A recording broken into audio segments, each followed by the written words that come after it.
Hello, नमस्कार, good morning, सुप्रभात मेरे प्यारे बच्चों एवं भाइयों और बहनों। आज मैं आपके सामने फिर एक क्लास को लेकर के आया हूं जो कक्षा 10 के विद्यार्थियों के लिए अत्यंत महत्वपूर्ण क्लास है। यह कक्षा 10 के विद्यार्थी जो विज्ञान विषय से संबंधित है उनके लिए अत्यंत महत्वपूर्ण क्लास है। आज की यह क्लास बहुत ही महत्वपूर्ण क्लास है तथा जो कक्षा 10 से विद्यार्थी विज्ञान विषय से संबंधित है वह सभी विद्यार्थी इस क्लास को अवश्य देखें, क्लास को अंत तक अवश्य देखें। आज का जो पॉइंट है वह है हमारा परिवहन, जिसे हम बोलते हैं ट्रांसपोर्ट क्या होता है। आज मैं इसके बारे में आपको बहुत ही महत्वपूर्ण जानकारी प्रदान करूंगा। आप लगातार मुझसे जुड़े रहें, वीडियो को लाइक अवश्य करें, शेयर भी करें तथा सब्सक्राइब भी करें। देखिए, मैं आपको प्रतिदिन एक क्लास को उपलब्ध कराता हूं और वह विज्ञान विषय से संबंधित जितनी भी जानकारी है वह सारी जानकारी आप तक पहुंचाता हूं।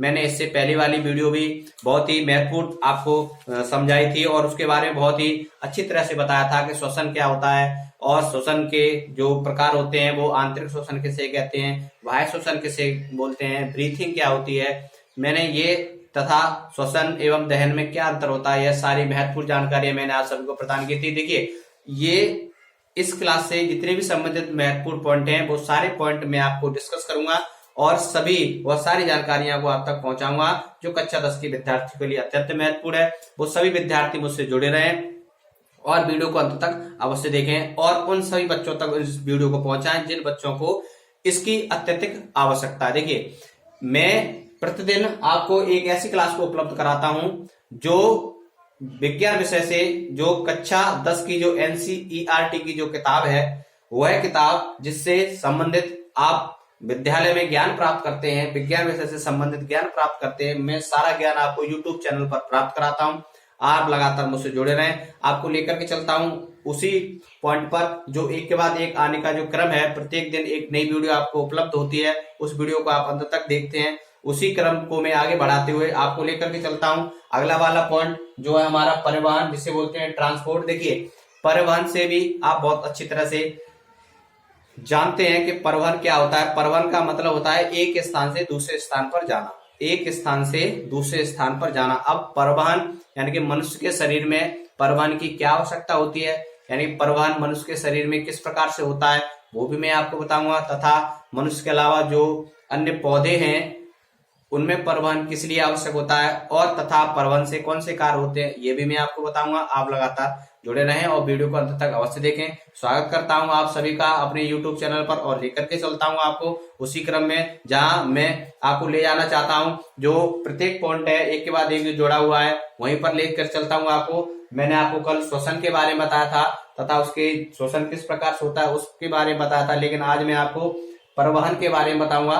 देखिए, कल की जो वीडियो आई थी श्वसन वाली वो थोड़ा कैमरा सही ढंग से सेट होने के सही ढंग से सेट ना होने के कारण कुछ पहले वाली जो 5-6 मिनट की जो वीडियो थी वह थोड़ा उस पर इस बोर्ड पर फॉक्स पड़ने के कारण वो अच्छी तरह से आपको थोड़ा डिस्टर्ब कर रही होगी, लेकिन मैंने देखा था कि वो सभी आपको बहुत अच्छी तरह से दिखाई दे रहा होगा। वो सभी पॉइंट आप नोट कर लेना और प्रत्येक पॉइंट जो मैं आपको यहाँ समझाता हूँ वो सभी नोट करना। मैं लेकर चलता हूँ। देखिए, परिवहन क्या होता है, ट्रांसपोर्ट क्या होता है। जैसे एक स्थान से दूसरे स्थान पर जिस प्रकार से जाते हैं उसे हम परिवहन बोलते हैं। हमारे शरीर में परिवहन की कितनी आवश्यकता होती है उसको देखते हैं। उसके बाद में पौधों के बारे में बताऊंगा कि पौधे परिवहन किस प्रकार होता है उनके अंदर, उसको भी बताऊंगा। देखिए, आज शुरू करते हैं आज की क्लास और लेकर। देखिए, जैसा कि आप यहाँ पर देख रहे हैं ये जो लिखा हुआ है, ग्रहण किए गए पदार्थों को शरीर की प्रत्येक कोशिका तक पहुंचाना। जिस प्रकार जो भी प्राणी भोज्य पदार्थ ग्रहण करता है या कोई भी पदार्थ ग्रहण करता है वह ग्रहण किए गए पदार्थ शरीर के समस्त कोशिकाओं तक पहुंचाना तथा वहां पर उत्पन्न अतिरिक्त पदार्थ तथा वहां पर अतिरिक्त अपशिष्ट पदार्थ भी उत्पन्न होते हैं। मान लीजिए हम कोई जब भोजन करते हैं या कोई पोषण करते हैं या कोई ऐसे पदार्थ को ग्रहण करते हैं जो हमारे समस्त शरीर की कोशिकाओं तक पहुंचाया जाता है तथा वहां पर कुछ ऐसा भी अतिरिक्त पदार्थ होता है, ऐसा भी अपशिष्ट पदार्थ होता है। जो अपशिष्ट और जो अतिरिक्त पदार्थ होते हैं उनको भी किसी न किसी निश्चित स्थान तक पहुंचाना, जहां पर उनका निष्कासन हो सके। इस क्रिया को हम परिवहन बोलते हैं। क्या बोलते हैं? इस क्रिया को हम क्या बोलते हैं? परिवहन बोलते हैं। परिवहन। देखिए, CO2 जिसको हम कार्बन डाइऑक्साइड बोलते हैं इसका भी निष्कासन बहुत जरूरी है और NH3 जिसको हम अमोनिया बोलते हैं इसका भी निष्कासन बहुत जरूरी है। यानी प्रत्येक जो अपशिष्ट पदार्थ होते हैं वो अपशिष्ट पदार्थ उस स्थान पर पहुंचे जहां पर उनका निष्कासन हो सके, यह क्रिया भी परिवहन के अंतर्गत आती है। अपशिष्ट पदार्थ होते हैं उन्हें उस स्थान तक पहुंचाना जहां पर उनका निष्कासन हो सके, ये सारी क्रिया परिवहन के अंतर्गत आती है। देखिए परिवहन को हम संवहन भी कहते हैं। क्या बोलते हैं? संवहन। परिवहन को हम संवहन भी कहते हैं। यानी संवहन और परिवहन एक ही होता है। ये आपको बहुत अच्छी तरह समझ में आया होगा। आप प्रत्येक पॉइंट को नोट करते चले। मैं आपको प्रत्येक पॉइंट से जितने भी संबंधित हैं वो सभी मैं आपको समझाऊंगा और आप लगातार मुझसे जुड़े देखिए। परिवहन तंत्र के जो प्रकार होते हैं वो कितने प्रकार के होते हैं उनको भी देखते हैं। जैसे परिवहन तंत्र के प्रकार, यानी परिवहन तंत्र के जो प्रकार होते हैं उन्हें भी देखते हैं। आप प्रत्येक पॉइंट को नोट अवश्य करें। यदि आप प्रत्येक पॉइंट को नोट नहीं करेंगे तो आपको कुछ समझ में नहीं आएगा और मैं आपको बस यहीं पर समझाने की पूरी तरह से कोशिश करूंगा। आप लगातार मुझसे जुड़े रहें, वीडियो को अंत तक अवश्य देखें और यदि वीडियो को आप पसंद करें तो लाइक, शेयर तथा सब्सक्राइब भी करें।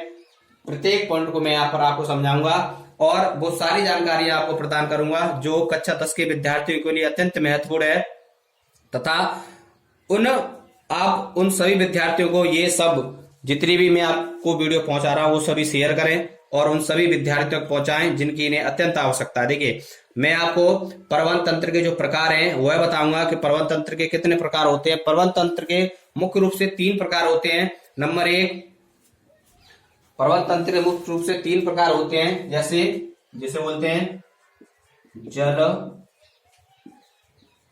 परिवहन तंत्र।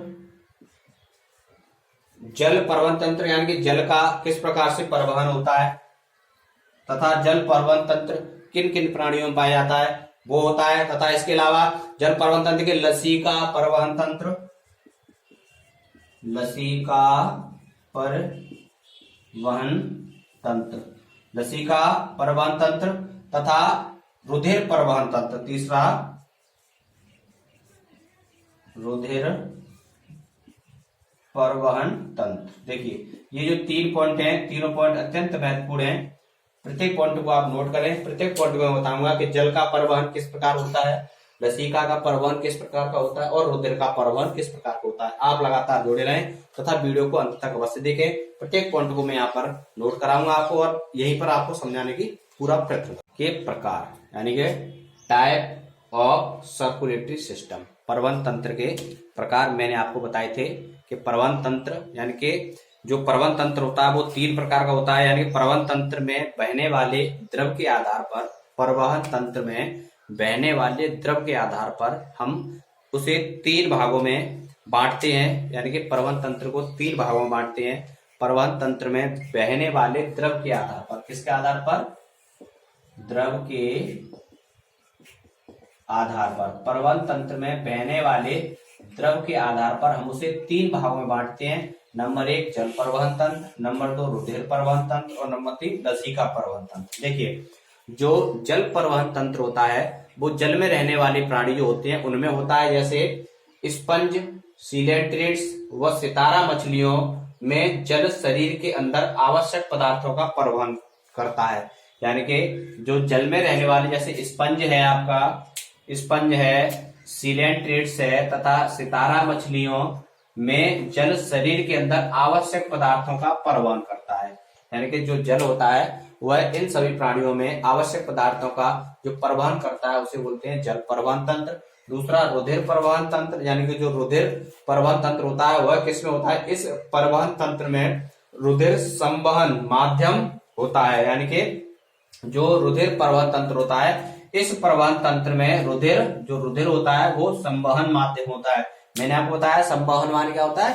संवहन मान होता है परिवहन, यानी कि रुधिर जो है वो परिवहन का माध्यम होता है। सभी कशेरुकी जंतुओं, यानी जो सभी कशेरुकी जंतु हैं, जो सभी कशेरुकी जंतु मतलब होता है जिनका शरीर तंत्र का तंत्र से बना होता है, हड्डियों से बना होता है, वो सभी कशेरुकी जंतु होते हैं। तथा केंचुओं व कीटों में रुधिर परिवहन तंत्र पाया जाता है। यानी कि सभी कशेरुकी जंतुओं में, केंचुओं में और कीटों में रुधिर परिवहन तंत्र पाया जाता है। किस किस में? कशेरुकी जंतुओं में, केंचुओं में और कीटों में रुधिर परिवहन तंत्र पाया जाता है। अगला जो पॉइंट है लसीका तंत्र, लसीका परिवहन तंत्र। लसिका वास्तव में छना हुआ रुधिर होता है। लसिका जो वास्तव में कैसा होता है, छना हुआ रुधिर होता है। कशेरुकी जंतुओं में, यानी जो कशेरुकी जंतु होते हैं, कशेरुकी और अकशेरुकी जंतु, कशेरुकी और अकशेरुकी होते हैं। कशेरुकी जंतु उन्हें बोलते हैं जिनका शरीर हड्डियों से यानी तंत्रिका तंत्र से बना होता है, और अकशेरुकी उन्हें बोलते हैं जिनका शरीर तंत्रिका तंत्र से नहीं बना होता। उन कशेरुकी जंतुओं में रुधिर ऊतक कोशिकाओं के सीधे संपर्क में नहीं होता, अपितु वह कोशिकाओं से छनकर लसिका द्रव के रूप में ऊतक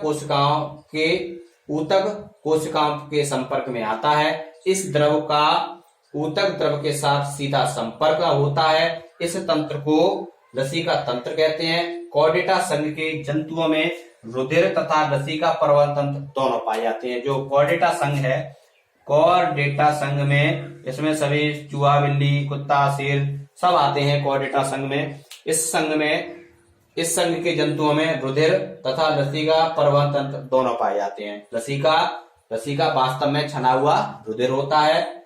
कशेरुकी, जितने भी कशेरुकी जंतुओं में जो रुधिर होता है वो ऊतकों के सीधे संपर्क में नहीं होता, अपितु यह कोशिकाओं से छनकर लसिका द्रव के रूप में ऊतक कोशिकाओं के संपर्क में आता है। जो लसिका द्रव होता है वो वास्तव में छना हुआ रुधिर होता है। और जितने भी कॉर्डेटा संघ के जंतु हैं उन सभी जंतुओं में रुधिर तथा लसिका परिवहन तंत्र दोनों पाए जाते हैं।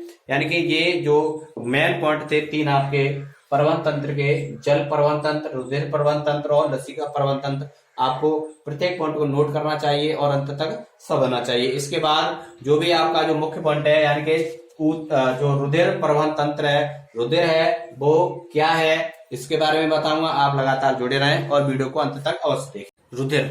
रुधिर क्या है, देखिए, जिसे बोलते हैं ब्लड। रुधिर क्या बोलते हैं, ब्लड। रुधिर तरल ऊतक है। रुधिर क्या है, रुधिर एक तरल ऊतक है। क्या है, तरल ऊतक। रुधिर एक तरल ऊतक है। इसके तरल माध्यम को प्लाज्मा, यानी इसके तरल माध्यम को प्लाज्मा तथा उसमें पाए जाने वाली कोशिकाओं को रुधिर कणिकाएं कहते हैं। यानी कि रुधिर एक तरल ऊतक है, इसके तरल माध्यम को प्लाज्मा तथा उसमें पाई जाने वाली कोशिकाओं को रुधिर कणिकाएं कहते हैं। क्या बोलते हैं, रुधिर कणिकाएं। और जो प्लाज्मा है, ये जो प्लाज्मा हल्के पीले रंग का एक तरल पदार्थ होता है। जो प्लाज्मा होता है जो हमारा प्लाज्मा होता है वह हल्के पीले रंग का एक तरल पदार्थ होता है। प्लाज्मा कैसा होता है, हल्के पीले रंग का एक तरल पदार्थ होता है जिसमें 90% आपका जल पाया जाता है। क्या पाया जाता है, जल। 90% जल पाया जाता है। जो आपका प्लाज्मा होता है हल्के पीले रंग का एक तरल पदार्थ होता है जिसमें 90% जल पाया जाता है तथा 10% जल के अलावा, यानी जो 10% होता है, 10% कार्बनिक तथा एवं अकार्बनिक पदार्थ घुले रहते हैं। यानी कि प्लाज्मा एक हल्के पीले रंग का तरल पदार्थ होता है जिसमें 90% जल होता है तथा 10% अकार्बनिक तथा कार्बनिक पदार्थ घुले रहते हैं। अब जो प्लाज्मा के कार्य हैं वह क्या है, प्लाज्मा के कार्य देखिए, ये मैं अभी और बताता हूं आपको प्लाज्मा के कार्य। प्लाज्मा के मुख्य कार्य देखिए, प्लाज्मा के जो मुख्य कार्य हैं वह प्लाज्मा ऊतकों की कोशिकाओं को भोज्य पदार्थ, प्लाज्मा जो है वो ऊतकों की कोशिकाओं को भोज्य पदार्थ तथा ऑक्सीजन को पहुंचाता है। यानी प्लाज्मा ऊतकों की कोशिकाओं को भोज्य पदार्थ तथा ऑक्सीजन को पहुंचाता है तथा ऊतक कोशिकाओं से कार्बन डाइऑक्साइड को हटाता है। प्लाज्मा जो है वो ऊतक कोशिकाओं को भोज्य पदार्थ तथा ऑक्सीजन पहुंचाता है तथा ऊतक कोशिकाओं से कार्बन डाइऑक्साइड को हटाता है। प्लाज्मा जो है वो हार्मोन्स, प्रोटीन तथा एंटीबॉडीज आदि का संवहन करता है, शरीर के ताप का नियंत्रण करता है तथा शरीर शरीर में पानी की मात्रा का नियंत्रण करता है। जो मुख्य पॉइंट हैं इसके, यानी कि यह कार्बन डाइऑक्साइड को हटाना, भोज्य पदार्थ तथा ऑक्सीजन को पहुंचाना, शरीर के ताप का नियंत्रण करना, शरीर में पानी की मात्रा का नियंत्रण करना और हार्मोन्स, विटामिन और एंटीबॉडी आज का सम्मान करता है। वह ये मुख्य रूप से जो प्लाज्मा के कार्य हैं। प्लाज्मा हल्के पीले रंग का एक द्रव होता है जो क्षारीय होता है। कैसा होता है ये क्षारीय होता है। क्षारीय ये द्रव जो होता है वो क्षारीय होता है और इसके कार्य मैंने आपको बताए। अब कुछ महत्वपूर्ण और पॉइंट है। रुधिर कणिकाएं या रुधिराणु। रुधिर कणिकाएं या रुधिराणु क्या होते हैं देखते हैं। देखिए, लाल रुधिर कणिकाएं, लाल रुधिर कणिकाएं जिन्हें बोलते हैं रेड ब्लड कॉर्पल्स या लाल रुधिर कणिकाएं या आरबीसी। लाल रुधिर कणिकाएं जो पुरुषों में प्रति घन इकाई, दहाई, सैकड़ा या 10,000 लाख, 10 लाख यानी 55 लाख और महिलाओं में लगभग 50 लाख होती हैं। ये केंद्रक विहीन होती हैं। जो होती हैं ये केंद्रक विहीन होती हैं। जो आरबीसी होती हैं, जो लाल रुधिर कणिकाएं होती हैं, वो केंद्रक विहीन होती हैं तथा इनमें यानी पुरुषों में इनकी संख्या प्रति घन 55 लाख तथा महिलाओं में इनकी संख्या 50 लाख तक होती है। ये केंद्रक विहीन होती हैं तथा इनमें एक हीमोग्लोबिन नामक पदार्थ पाया, हीमोग्लोबिन पदार्थ पाया जाता है जो ऑक्सीजन का परिवहन होता है। यानी इसमें हीमोग्लोबिन नामक का पदार्थ पाया जाता है जो ऑक्सीजन का परिवहन करता है। इनका जो जीवन काल होता है वो लगभग 120 दिन का होता है। यानी कि प्रत्येक प्राणी में जो आरबीसी का जीवन काल होता है वो 120 दिन का होता है तथा ये जो संख्या मैंने बताई है पुरुषों में इतनी होती है 55 लाख और महिलाओं में 50 लाख होती है। इनका जीवन काल 120 दिन होता है तथा ये केंद्रक विहीन होती है। हीमोग्लोबिन नामक पदार्थ होता है जो ऑक्सीजन का परिवहन करता है। और अब ये श्वेत रुधिर जो कणिकाएं होती हैं, जो श्वेत रुधिर कणिकाएं होती हैं जिन्हें हम WBC बोलते हैं, इनका जीवन काल 4, 5 या 6, 7 दिन का होता है। ये लगभग इतने दिन तक ये जीवित रहती हैं। ये जो कणिकाएं होती हैं वो हमारी जो शरीर में रोग, जो जीवाणु या विषाणु, जो भी रोगाणु होते हैं जो शरीर को रोग उत्पन्न करते हैं, उनका भक्षण करती हैं, उनको नष्ट करती हैं, भक्षण करती हैं या नष्ट करती हैं तथा हमारे शरीर को प्रतिरक्षा प्रदान करती हैं, रोगों से लड़ने की क्षमता को बढ़ाती हैं। जो हमारी WBC होती है जिनका जीवन काल 4 से 5 या 6 या इतने दिन तक होता है। जो रोगाणु होते हैं, जो भी जीवाणु होते हैं जो शरीर को हानिकारक, शरीर के लिए हानिकारक होते हैं, उनका भक्षण करती हैं, उन्हें नष्ट करती हैं, हमारे रोगों से हमारे शरीर की रक्षा करती हैं। इस प्रकार इन्हें हम प्रहरी कहते हैं। क्या बोलते हैं? प्रहरी। प्रहरी, इनको हम प्रहरी भी बोलते हैं, यानी कि हमारे शरीर को रक्षा करने वाली, इसको हम इन्हें प्रहरी बोलते हैं। जो रुधिर प्लेटलेट्स है, इनको इसको भी देखते हैं। यह रुधिर स्कंदन में सहायक होती है। जो रुधिर प्लेटलेट्स होती है रुधिर स्कंदन में, यानी रुधिर प्लेटलेट्स रुधिर स्कंदन में सहायक होती है। रुधिर में प्रति मिली में इनकी जो संख्या होती है वो 2 से 5 लाख तक होती है। यानी कि रुधिर प्लेटलेट्सों की जो रुधिर में संख्या होती है वो 2 से 5 लाख तक की हो सकती है। लाल रुधिर कणिकाओं का जीवन काल 120 दिन होता है। ये मोस्ट इंपोर्टेंट है, इसका ध्यान रखना। जो आरबीसी जो होती है आपकी, उनका जीवन काल कितना होता है? 120 दिन का होता है। और जो श्वेत रुधिर होती है जिन्हें हम WBC बोलते हैं, इनका जीवन काल 4 से 5 या 6 दिन का होता है। और रुधिर प्लेटलेट्स यानी कि यह रुधिर स्कंदन में सहायता करती है तथा इनकी संख्या 2 से 5 लाख तक होती है। पुरुषों में जो आरसीबी है उनकी 55 लाख तथा महिलाओं में 50 लाख तक संख्या हो सकती है। और इनमें हीमोग्लोबिन नाम का पदार्थ पाया जाता है जो ऑक्सीजन का परिवहन करता है। ये जो महत्वपूर्ण पॉइंट थे मैंने रुधिर कणिकाओं से संबंधित और तथा इससे अन्य पॉइंट थे परिवहन से संबंधित मैंने आपको बताए। यदि आपको यह वीडियो पसंद आया हो तो एक बार लाइक अवश्य करें, ज्यादा से ज्यादा वीडियो को शेयर करें और चैनल को सब्सक्राइब भी करें। धन्यवाद।